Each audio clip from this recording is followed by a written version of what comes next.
안녕하세요. 예수의 전성결계 안희환 목사입니다. 목회를 하면서 성도들 때문에 감동받을 때가 많아요. 얻어낸 감동을 넘어서 감격스러울 때가 있습니다. 저희 교회가 최근에 리모델링 공사를 들어갔거든요. 그 지하실 한 보수를 다 받고 또 4층, 5층, 6층 방수 공사를 했고 지금 이제 3, 4층 본당을 리모델링 공사를 하고 있어요. 13년 되었거든요. 여기저기 이제 손볼 곳이 생긴 거예요. 또 스크린 같은 경우도 오른쪽 끄트머리에 가 있는데 왼쪽 자리 앞에 앉은 분들은 목이 너무 돌아가서 불편해요. 그리고 이제 빔 프로젝터 쪽에서 화면을 띄우는데 너무 어두워요. 앞에 틈을 다 꺼야 돼요. 꺼도 좀 흐릿합니다. 그래서 이제 LCD 모니터도 이제 달고 전반적으로 손을 벌려고 그럽니다. 사실 교회 재정으로 모든 것이 가능해요. 그런데 기도 중에 마음속에 감동이 들었어요.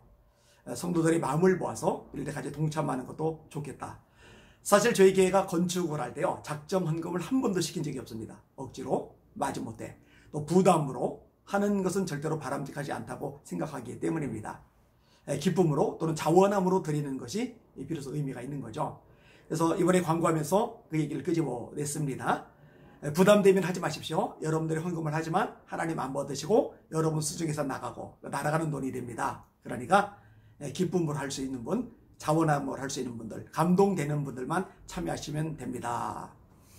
이렇게 주일날 한번 광고를 냈어요. 내고 나서 한 주 지나고 난 다음에 주일에 이 리모델 헌금이 들어올 줄 알았어요. 그런데 새벽 예배 때부터 들어오는 거예요. 수요 예배 때도 들어오고 금요 예배 때도 들어오고 진짜로 열심히 혼신을 다해서 드리는 성도님들이 많아서 제가 깜짝 놀랐어요.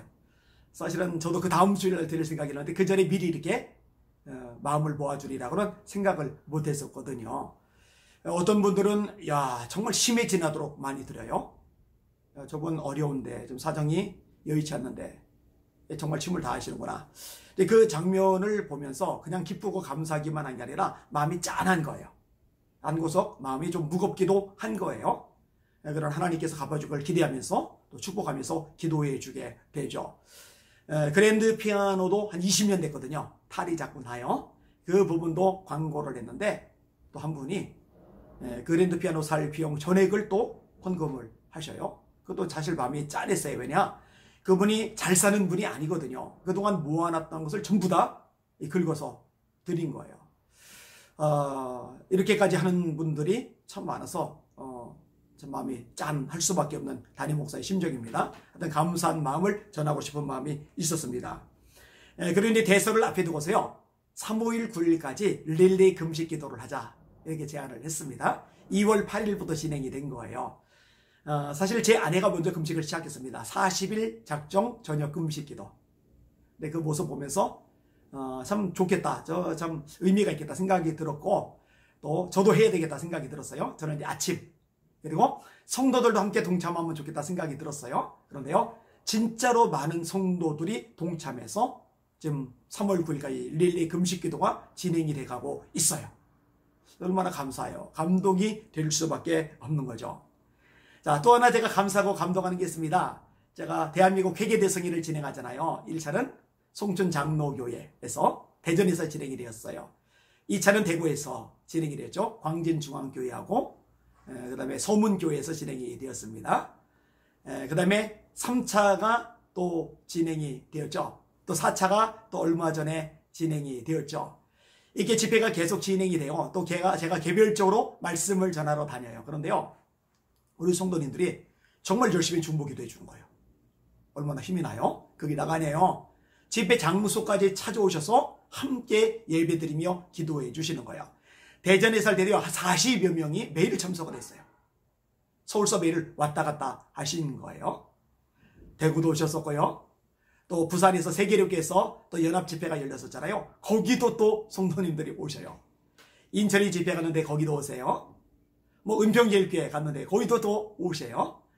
어떨 때는요, 큰 개가 아니기도 하지만 저희에게 성도들이 절반 이상을 차지하는 거예요. 야, 이거 보통 일이 아니거든요. 그러니까 제가 감동하며 감사할 수밖에 없습니다. 또 하나 감사하고 감격했던 것이 있어요. 제가 이번에 설날 지내면서 명절 때마다 마음이 아프듯이 이번 설날에도 마음이 아팠어요. 여러분, 설날에 추석에 우상 숭배가 너무 많이 저질러집니다. 제사를 너무 많이 드려요. 이 제사는요, 단순한 의식이 아닙니다. 우상 숭배입니다. 영적으로 굉장히 나라를 혼탁하게 만드는 죄예요, 죄. 근데 이게 전국 각 지역에서 벌어지고 있단 말이에요. 이럴 때 교회가 예배를 드려야 돼요. 중보 기도를 해야 돼요. 회개 기도를 해야 돼요. 그런데 수요 예배를 안 드려요. 금요일 겹치면 금요 예배 안 드려요. 심지어 주일 오후 예배조차도 안 드려요. 그리고 평상시 기도를 많이 하던 성도들이 이 명절 때가 되면 장거리 오고 가느라고, 또 시장 보느라고, 음식 마련하느라고, 손님 접대하느라고 정신없이 분주하게 지나가다 보면요, 기도를 많이 하던 분들의 기도조차도 줄어들어요. 그러니까 명절 한번 지나면은 용계가 아주 혼탁해집니다. 대한민국이 엉망진창이 돼버리는 거예요. 영적으로 초토화가 돼버리는 거예요. 그래서 우리 이럴 때 더 기도합시다. 우리는 새벽 기도 다 합니다. 그리고 이럴 때 공예배 더 열심히 드립시다. 그리고 회개하면서 하나님 용서해 주세요. 우상숭배 끊어버리게 해주세요. 하나님을 섬기는 대한민국, 거룩한 대한민국이 되게 해주세요. 이렇게 부르짖어 간구합시다 했는데요, 진짜 새벽 예배 열심히들 나오시는 거예요. 수요 예배도요, 원래 평상시 때보다 명절 때 자리가 텅텅 비어야 되는데 평상시 때보다 명절 때 더 많이 성도들이 오는 거예요. 멀리서도 오는 거예요. 이렇게 마음을 모아주고 함께 기도에 동참해 주니 제가 얼마나 감사하겠느냐고요. 감격할 수밖에 없는 거죠. 수요 예배 마치고 자유롭게 기도하는 시간이 있어요. 그 다음에 한 층 내려가서 아래층에서는 저만을 위한 중보기도팀이 가동이 됩니다. 네, 감사한 일이죠. 참 얼마나 그 힘을 많이 얻게 되는 요소가 되는지 몰라요. 원래 이제 3층에서 수요 예배를 드려요. 3, 4층에서. 그 다음에 그냥 기도할 사람들은 3층, 4층에서 기도를 하고, 절을 해서 중보 기도할 사람들은 수요 예배가 끝난 9시에 다시 2층으로 이동해서 기도를 드리는 거예요.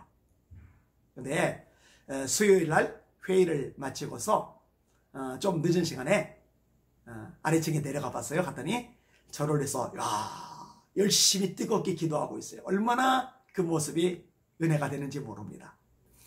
오늘 새벽에는요, 새벽 예배를 마치고 7시 5분에 성민교회로 이동을 했습니다. 금전구 기독교 연합회 교구협의회 임원단 모임이 있거든요. 회의를 마치고 8시 반경에 다시 돌아왔어요. 아침 금식이라 목사님들과 같이 식사를 안 하고 저 혼자 살짝 빠져서 교회로 돌아온 겁니다. 근데 새벽 예배 때부터 남아서 기도하던 성도들이 제가 8시 반 교회 도착했는데 그때까지도 모여서 막 열심히 뜨겁게 기도를 하고 있는 거예요. 그 기도 하나님이 들으십니다. 그 기도 듣고 하나님이 역사하십니다. 그 기도 통해서 교회가 부흥합니다. 그 기도 통해서 제가 힘을 얻습니다. 그 기도 통해서 이 금정구의 영적인 지형도가 달라집니다. 얼마나 감사한 일입니까? 어찌 보면 저는 목사이기 때문에, 목회자이기 때문에 이 일에 전념할 수밖에 없지만 성도들은 생업에 바쁘잖아요. 저마다 할 일이 많잖아요. 그런데 이렇게 전력을 다해서 헌신하며 삶을 쏟아붓는 모습을 보면서 너무너무 감사할 수밖에 없는 거예요. 그 아내 보고 언제는 그런 말을 했어요. 성도들이 나보다 낫다. 나보다 나은 성도들이 많다. 진짜 저보다 낫습니다. 주님의 이름으로 사랑하고 축복합니다. 그리고 이런 성도들이 점점 많아졌으면 좋겠고 한국 교회마다 이런 성도들이 가득했으면 좋겠습니다. 주님이 기뻐하실 것이고 한국 교회가 강력하게 무장하고 뻗어갈 수 있을 것입니다. 주님 앞에 어차피 한평생 사는 거 헌신하다가 충성을 다하다가 주님의 보좌 앞에 섰으면 좋겠습니다. 네가 죽도록 충성하라. 그러면 내가 생명의 면류관을 내게 주리라. 네가 작은 일에 충성하였으며 내가 많은 것으로 네게 맡기리니 네 주인의 즐거움에 참여할지어다. 나를 해서 십자가에 물과 피를 쏟으시고 마지막 목숨 한 호흡까지 주신 예수님을 위해서라면 무엇이 아깝겠습니까? 주를 위해서 다 쏟아붓다가 주님의 보좌 앞에 섭시다. 할렐루야.